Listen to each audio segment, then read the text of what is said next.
Good morning, students of class 9. Let's continue our lesson in history.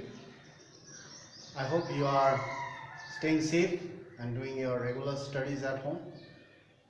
Be wise enough to spend your time wisely and think about the time and the lessons going on. Every day make a habit of going through the online classes so that you will not miss the classes and try to understand everything about the lesson.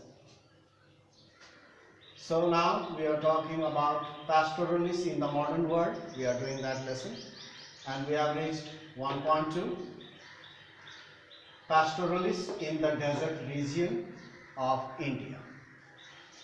So far we have talked in our previous class about the pastoralists who live in the mountains, pastoralists who live in the plains, pastoralists who live in the plateau regions. Now we'll talk about the pastoralist who lives in the desert region of India. Their life is very tough. After thinking about a number of factors, they have to move and survive. So now we'll talk about the pastoralists of the desert region. Now there are 8 points I've written over here. You can take the screenshot and go through these points when you are in the offline. Be wise enough to understand what you have to do. Now here, number 1, in the desert of Rajasthan, in the western part of our country where the land is dry, there is a scanty rainfall, very little rainfall, 5 or 10 centimeters a year of rainfall in a year, very little. The land is practically dry. So in the desert of Rajasthan, a pastoral community live. There is one group, their name is Raikas. They have various subtitles they have, but the main is the Raikas. Here I have written the name Raikas here. Pastoral community lives. Now here, how did they manage to survive in this such a dry land? Something to think about them. Now here the rainfall is very low, very low. As I have told you, 5 to 10 centimeters maximum. Sometimes there won't be any rain. It doesn't rain sometimes. So very low. That's, we can call it scanty. Very little. And sometimes uncertain. There is no guarantee. Sometimes it rains a little bit and sometimes it doesn't rain some years. So it is uncertain. So how they manage to live there. On cultivated land, they used to combine pastoralism. They used to combine rearing the animals as well as cultivation in some good lands. On cultivated land, harvest fluctuated. Fluctuate means up and down, go up and down. Sometimes there will be good for harvest, sometimes there won't be any harvest.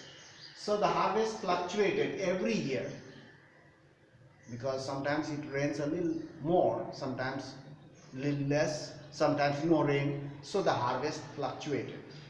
They do not grow rice, wheat and all. They grow bajra, millets and so on. So the harvest fluctuated every year. It is uncertain. So it is very difficult for them to depend totally on cultivated land or on cultivation or agriculture. So that means over vast stretches means area, over vast, very big areas, no crop could be grown as the land is dry and quite sandy because good soils are blown away by the wind. So the soil is quite sandy over there, and wherever there is a good land, a little bit of rain helps them to cultivate certain crops that will help them to sustain or live. The Raikas, now here we have come across the name of the pastoral community, Raikas. What they do then? Combine cultivation with pastoralism. They combine both if they have got a rain, there is a good rain, so naturally they will cultivate the land, as well as they look after the sheep or the camel or the sheep and goats, or they herded these animals. So they combine cultivation and pastoralism. Pastoralism means to rear animals. During monsoon, when there is very little rain, during monsoon, here in this region, the rainfall is very, very little, scanty. But in other parts of our country, the rainfall is quite good and sufficient. Some areas they have very heavy rainfall, some areas they have moderate rainfall there sometimes. Sometimes as we go towards the western side, the rainfall becomes low, less and less. So during monsoon, the Raikas of Barmar, here are names of the western part of our country, Barmar towns, Barmar, Jaisalmer, Jodhpur and Bikaner. 1, 2, 3, 4 areas. They stayed in their home villages. They stay in the desert regions when they have very little rain, so some grasses or some thorny shrubs grow. So they stay in their home villages, that is Barmar, Jaisalmer, Jodhpur and Bikaner. They stay here when the grass is available. Due to rain, scanty rain, the grasses, some grasses or shrubs, they grow, thorny shrubs, and the grass is available, so they stay there. But by October, once the rainy season is over, by October, when these grazing ground get exhausted, when this grazing land or the grasses, they finish, animals eat up all those grasses, whatever grasses or thorny shrubs are grown, the animals will eat them up. So when this grazing ground get exhausted or finished, no grasses left, they move out in search of pasture and water. They move out from these areas, from Barmar, Jaisalmer, Jodhpur, Bikaner. They move out towards Punjab. Some they goes to Haryana. Sometimes towards Gujarat, where water is available and where fodder and grass is available for their animals. They move out by October, and they return again during next monsoon. When the next monsoon starts in India, all over the Punjab, Haryana, Gujarat, Madhya Pradesh, when it starts raining, monsoon starts, they go back to Jodhpur, Bikaner, Barmar, Jodhpur and Jaisalmer. They go back to their own villages. So you can see there their movement. It's not easy. It's quite tough. They have to keep on moving all the time with their belongings, food, animals, clothes, whatever necessary things they require, they have to carry those things and keep on moving. They cannot stay all the time in one place and do cultivation, as it is dry region, there is less rainfall, so they cannot depend totally on agriculture. They have to keep animals and rear them and keep on moving for fodder and the grasses and the water for their animals and for themselves. So here we'll talk about one group of Raikas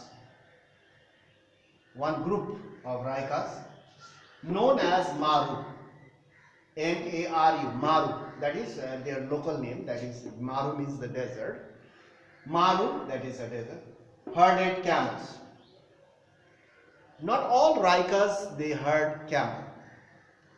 One group they look after the camels, they keep camels, but other Raikas they keep sheep and goats. And other groups rear means look after sheep and goats. Only Maru herded camel. Others, sheep and goats they keep. Number 8, the life of these pastoralists. As I have told you, it's very, very difficult. It's not easy for them. The life of these pastoralists is sustained. I have written the meaning in the blank brackets. Sustain means maintain. They have to maintain their life. The life of these pastoralists is sustained or maintained by a careful consideration. Consideration means thinking. They need to think for how long they have to graze their animals in this area, and for how long the grasses will be suffice or sufficient for the animal. And they keep on moving. They cannot overgraze in one place, otherwise in the next time they will not have any grasses, because the animals will eat up all the roots. So that means careful consideration of a host. Host means number of factors. They have to think about a number of factors.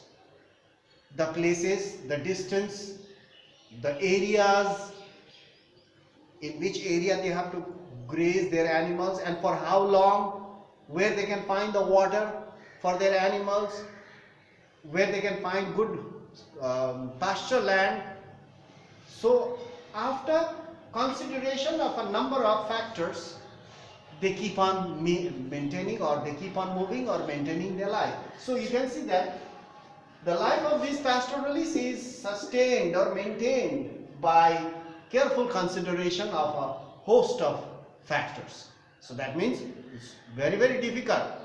If anything goes wrong, or if the calculation goes wrong, they will be in trouble. So it's not easy, but they are quite experienced, and even their children knew. They have learned from their parents, from their ancestors. They knew exactly what they have to do. They are quite experienced in this matter. So that's all for today. We will meet in the next class and continue our lessons about these pastoralists. And you can take the screenshot and go through it when you are in the offline, or you can copy it out or listen. So we'll meet in the next class. That's all for today. We'll continue. Thanks for watching the video. That's all. Stay safe and keep on studying. Don't miss the classes. That's all.